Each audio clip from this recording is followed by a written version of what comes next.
Welcome dear students. आज हम federal board second year mathematics की क्लास का फर्स्ट लेक्चर जो है उसमें कर रहे हैं, उसको डिस्कस कर रहे हैं। फर्स्ट कॉन्सेप्ट उसका हमारे पास क्या है? Domain and range. डोमेन और रेंज का आप इस तरह से कॉन्सेप्ट ले सकते हैं कि डोमेन को एज अ इनपुट आप कर सकते हैं कंसीडर, और रेंज जो होती है वो हमारे पास क्या होती है? As a output. Daily life में आप इसकी अगर एप्लीकेशन देखते हैं तो मैं आपको लेक्चर डिलीवर कर रही हूँ, ये इनपुट है, और आपको जितनी समझ आ रही है और जितने आप मुझे आंसर करेंगे वो हमारे पास क्या होगी? आउटपुट। अब हम लेकिन क्योंकि हम मैथमेटिक्स में स्टडी कर रहे हैं तो हम डिफरेंट तरह के फंक्शंस को करेंगे, उनकी डोमेन और रेंज देखेंगे। एक हमारे पास कौन सा होगा? फर्स्ट हम जो डिस्कस करेंगे वो होगा अलजेब्रिक फंक्शन। अब अलजेब्रिक फंक्शन कौन से होते हैं? पहले अलजेब्रिक एक्सप्रेशन का भी पता हो हमारे पास, जिनमें एक्स की पावर जो है वो पॉजिटिव होती है, जैसे एक्स प्लस 7। ठीक है, ये हमारे पास अलजेब्रिक फंक्शन है एफ ऑफ एक्स, और F of X is equal to 2x square plus 1। ठीक है, इन दो को डिस्कस किया गया है।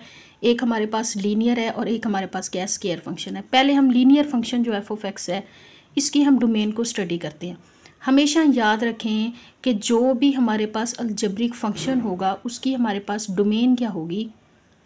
वो माइनस इन्फिनिटी से, हमारे पास जो डोमेन है वो हमारे पास क्या हो जाएगी? माइनस इन्फिनिटी से पॉजिटिव इन्फिनिटी। मतलब क्या होता है कि हम x की जगह पे नंबर्स पुट करेंगे। अच्छा, इन हमारे पास डोमेन में हमने कहा माइनस इन्फिनिटी से इन्फिनिटी क्यों लिखा है? इसका मतलब है कि ऑल रियल नंबर्स आप पुट करेंगे तो कोई ना कोई आपको आंसर मिलेगा। जैसे अगर मैं यहाँ पे 1 पुट करूँ तो मेरे पास रेंज में क्या आएगा? 1 + 7 8। 2 पुट करूँ तो 2 + 7 हमारे पास क्या आ जाएगा? 9। तो इसी तरह से इसकी रेंज जो होगी वो भी क्या हो जाएगी? रियल नंबर, यानी माइनस इन्फिनिटी से इन्फिनिटी।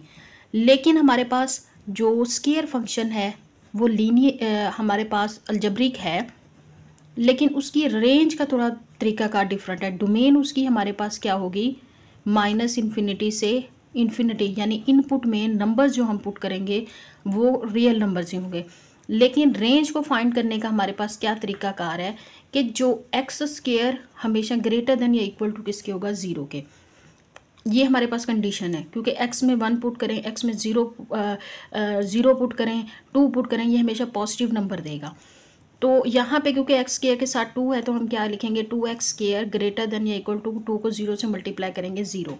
इसी तरह से 2x स्क्वायर प्लस 1 है तो बोथ साइड पे हम 1 ऐड करेंगे तो क्या आएगा? 1। तो हमारे पास यहाँ पे इसकी रेंज क्या आ जाएगी? जो हमने यहाँ पे छोड़ी हुई थी वो क्या होगी? इन्फिनिटी से ले 1 से लेके इन्फिनिटी। 1 कहाँ से पता चला? यहाँ से। ठीक है, इसका मज़ीद कॉन्सेप्ट क्लियर करने के लिए हम क्या करते हैं? एक और क्वेश्चन लेते हैं, x - 1 का स्क्वायर प्लस 1। इसकी हम डोमेन देखते हैं। हमने डोमेन में क्या बात की थी कि डोमेन हमेशा हमारे पास क्या होगी? माइनस इन्फिनिटी से इन्फिनिटी।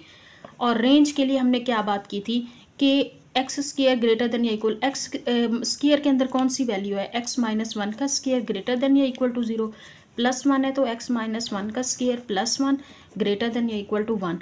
तो हम क्या करेंगे? ये हमारे पास क्या है? 1 है, तो हमारे पास इसकी जो रेंज होगी वो क्या होगी? 1 से इन्फिनिटी। लेकिन अगर कोई क्वेश्चन ऐसा आ जाए जैसे x square minus 2x plus 2, इस तरह का क्वेश्चन आ जाए जिसमें x वाली वैल्यू भी है, एक्स स्क्वायर वाली भी है, फिर तो हम नहीं लिख सकते कि एक्स स्क्वायर ग्रेटर देन या इक्वल, क्योंकि नंबर को हम ऐड कर सकते हैं, वेरिएबल को तो नहीं। तो इसको पहले आप क्या करेंगे? जो 10th क्लास में आपने कंप्लीटिंग स्क्वायर का मेथड पढ़ा था उसके लिहाज से आप इसकी रेंज फाइंड करेंगे। डोमेन एज इट इज़ इसकी हमारे पास क्या हो जाएगी? माइनस इन्फिनिटी से इन्फिनिटी। अब हम देखेंगे रैशनल फंक्शंस, यानी जो हमारे पास ओवर की फॉर्म में होती हैं। जैसे पार्शियल फ्रैक्शन में रैशनल रैशनल फंक्शन पढ़े थे ना, वैसे ही हमारे पास यहाँ पे होंगे कि F of X is equal किसकी है? X square minus 16 over X plus 4। देखें, जब आप इसकी डोमेन निकालेंगे ना तो हमेशा जो नीचे वैल्यू होगी, जैसे X plus 4 is equal to 0, तो हम क्या लिखेंगे? X is equal to -4। तो हमारे पास हम क्या करेंगे? जब यहाँ पे -4 पुट करेंगे तो -4 + 4 क्या हो जाएगा? 0। 0 पे फंक्शन अनडिफाइंड होता है, तो हम क्या लिखेंगे कि सेट ऑफ रियल नंबर में से हम -4 को माइनस करके बाकी सारी वैल्यूज़ लिख सकते हैं। तो ये हमारे पास इसकी क्या होगी, डोमेन होगी। हमेशा रैशनल फंक्शन में नीचे जो वैल्यू होगी उसको इज इक्वल टू 0 करके उस नंबर को निकाल देना है, क्योंकि वहाँ पे फंक्शन अनडिफाइन होगा। लेकिन रेंज में हम क्या करते हैं, अच्छा रेंज में हम क्या करते हैं कि रैशनल में एफ ऑफ एक्स को हम वाई से भी शो करते हैं। तो ये जब हम फंक्शन वाला करेंगे तो तब हम देखेंगे एफ ऑफ एक्स वाई के इक्वल किस तरह से हम रखते हैं। लेकिन अभी फ़िलहाल आप यही करेंगे, एफ ऑफ एक्स की जगह वाई लिख के X square -16 over X plus 4 और Y is equal to A square minus B square का फार्मूला हमारे पास क्या होता है, ए माइनस बी और ए प्लस बी। तो आप लिखेंगे एक्स प्लस 4 और x -4 over x plus 4। X plus 4 को x प्लस 4 से कैंसिल किया, x is equal Y is equal to X -4। अब इस x की जगह पे ये -4 पुट करें तो हमारे पास रेंज क्या आ जाएगा, y is equal to -8। It's mean range हमारे पास रियल नंबर होगी एक्सेप्ट -8 के। ठीक है, सेम इसी तरह से एक और क्वेश्चन हम करते हैं कि F of X is equal to 1 over x -1। इसकी डोमेन हमारे पास क्या होगी, हमने कहा था रैशनल में हमेशा जो नीचे वैल्यू आएगी उसको इज इक्वल टू 0 रख के डोमेन में हम क्या करेंगे, उस वैल्यू को निकाल देंगे। तो सेट ऑफ रियल नंबर -1। अब रेंज हमारे पास क्या होगी इसकी, देखें इसमें तो हमने उसको सॉल्व कर लिया था, अब इसमें तो सॉल्व ही नहीं हो रहा। तो हम क्या करेंगे, y is equal to 1 over x -1।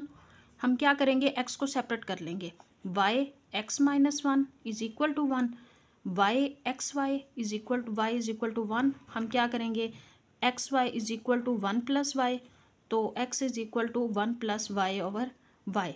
अब ये y इज इक्वल 0 रखें तो हमारे पास क्या आएगा, फंक्शन अनडिफाइंड हो जाएगा। अब इसमें y, क्योंकि रेंज हम चेक कर रहे हैं ना, तो इसमें y को y वाली वैल्यू को 0 के इक्वल रखेंगे। तो सेट ऑफ रेंज इसकी क्या होगी, सेट ऑफ रियल नंबर -0, यानी 0 के अलावा